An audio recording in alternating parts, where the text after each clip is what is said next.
दिल्ली से करीब 621 किलोमीटर दूर उत्तर प्रदेश के बांदा जिले का एक ऐसा शिव मंदिर जो 5 फन वाले शेषनाग की साधना स्थली है, जहां 7 इच्छाधारी नागों के आने का दावा किया जाता है, जो कैमरे में रिकॉर्ड भी होते हैं। जहां महादेव के साथ नंदी भी नहीं है, जिसका जिक्र हजारों साल पहले पुराणों में भी किया गया है। क्यों कहते हैं महादेव के इस धाम को मणि महल? क्या है इस धाम की पौराणिक कथा?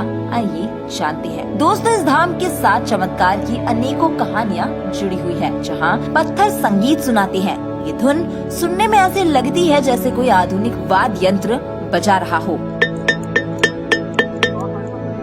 वो धाम जहाँ वैज्ञानिक भी अपना माथा पकड़ लेते हैं। कहते हैं कि महाराज यहाँ नटराज रूप में नृत्य करते हैं और उन्हीं की शक्ति है इन पत्थरों से संगीत की धुन उत्पन्न होने लगती है। दोस्तों, मंदिर से जुड़ी कहानी के अनुसार प्राचीन काल में ऋषि वामदेव हुए, जो गौतम ऋषि के पुत्र थे, इसलिए उन्हें गौतम भी कहा जाता है। वेदों के अनुसार सप्त ऋषियों में ऋषि वामदेव का नाम भी आता है और उन्होंने संगीत की रचना भी की थी। कहते हैं रामायण काल में इसी पर्वत पर ऋषि वामदेव तपस्या किया करते थे।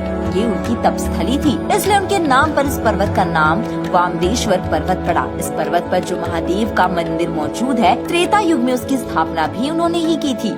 यानी ये मंदिर करीब 7000 साल पुराना है। ये देश के उन चुनिंदा मंदिरों में से एक है जहाँ महादेव तो है, लेकिन नंदी महाराज नहीं। इस जिले के बारे में कहा जाता है कि बांदा को महर्षि वामदेव ने ही बसाया था। कभी यहाँ वामदेव ऋषि के शिष्यों के रहने के आवास हुआ करते थे। धीरे धीरे यहाँ बस्ती बन गई और वामदेव के नाम पर इसका नाम बांदा पड़ गया। मान्यता है कि त्रेता युग में भगवान राम जब माता जानकी और भाई लक्ष्मण के साथ चित्रकूट आए, तब उन्हें पता चला कि बांदा में वामदेव तपस्या कर रहे हैं। ये जानकर भगवान राम उनसे मिलने इसी पर्वत पर आए थे और यहाँ उन्होंने भी कुछ समय के लिए तपस्या की थी। कहते हैं कि भगवान राम के आने की खबर सुनकर पत्थर भी इतने आनंदित हो गए कि जहाँ जहाँ उनके चरण पड़े, उस पत्थर से संगीत की धुन निकल पड़ी। त्रेता युग से कलयुग यानी आज तक ये धुन उसी तरह निकल रही है। आप यहाँ पत्थर पर कोई चीज टकराएंगे तो आपको यहाँ घंटियों, मृदंग और अन्य दूसरे वाद्य यंत्रों की ध्वनि सुनाई देगी। वैज्ञानिकों के मुताबिक यहाँ की चट्टानें करीब 12 करोड़ साल पुरानी है। इस पर्वत पर मौजूद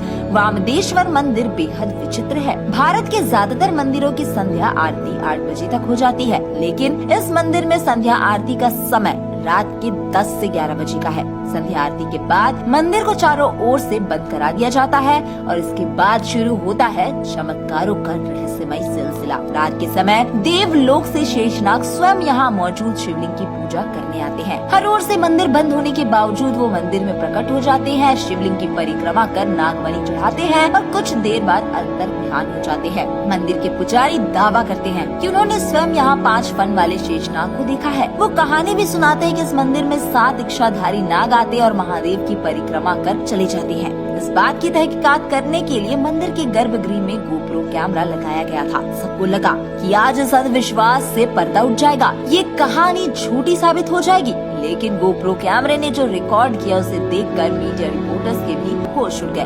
उन्हें कैमरे में एक विशाल कोबरा दिखाई दिया जो शिवलिंग की परिक्रमा कर रहा था। उसने गोप्रो कैमरे को फन मार कर नीचे गिरा दिया था। शायद वो नहीं चाहता था कि उसका रहस्य दुनिया वाले देखे। क्या सच में वो कोई इच्छाधारी नाग था? क्या सच में वो देवलोक से आया था? अगर नहीं तो आखिर क्यों रोज रात वो इसी शिवलिंग पर आता है? आता भी है तो रात के समय मंदिर बंद होने के बाद ही क्यों आता है?